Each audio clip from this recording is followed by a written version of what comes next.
तो किससे चोरी नहीं है कि सुपर पावर बनने की होड़ लगी अमेरिका इजराइल को जो है, और उस सुपर पावर बनने के चक्कर में वो जो भी उनके सामने अड़ सकता हो, जो खड़ जिसके अंदर रीढ़ है, किसी राष्ट्रपति को उठा लाते हैं वो लोग।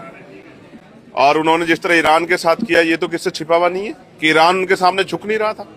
जिस तरह से उनके जो सीनियर नेता थे उनके घर पे बम गिरा के उन्होंने उनकी हत्या कर दी है। मैं एक बात बहुत इंपॉर्टेंट कहना चाहता हूं और मीडिया के बंधुओं के माध्यम से इसलिए कहना चाहता हूं कि दूर तक जाए। देखो, ये एक शुरुआत है। जब किसी को इस तरह का बल मिलता है तो उसको ये ऐसा लगता है कि वो किसी को भी कुचल सकता है।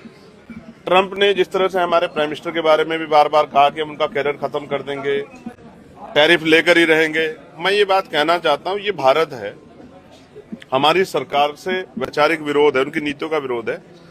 लेकिन अगर हम देशभक्त इतने, अगर देश की मिट्टी पे आंच आई या किसी भी राष्ट्र को गलतफहमी हो, चाहे चाइना हो, चाहे वो पाकिस्तान हो, चाहे वो अमेरिका हो या इजराइल हो, अगर किसी को गलतफहमी हो कि वो हमारी मिट्टी या हमारे लोग की तरफ आंख उठा देगा, तो हम ऐसी ईंट से ईंट बजाएंगे कि लोग याद रखेंगे।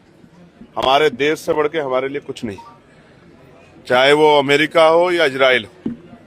जिस तरह उन्होंने फिलिस्तीन को कुचला है, जिस तरह वो ईरान को कुचल रहे हैं, अगर उनको ये गलतफहमी हो कि वो भारत की तरफ भी आंख उठा लेंगे, तो भारत की मिट्टी में वो बल है कि जगह नहीं मिलेगी छिपने के लिए। हम अपने देश के लिए हर कुर्बानी देने के लिए तैयार। वैचारिक विरोध, राजनीतिक विरोध अपना अलग जगह है, लेकिन हमारा देश कमजोर नहीं है। ये मेरी तरफ से चेतावनी अमेरिका इजराइल दोनों को कि वो हद में रहें।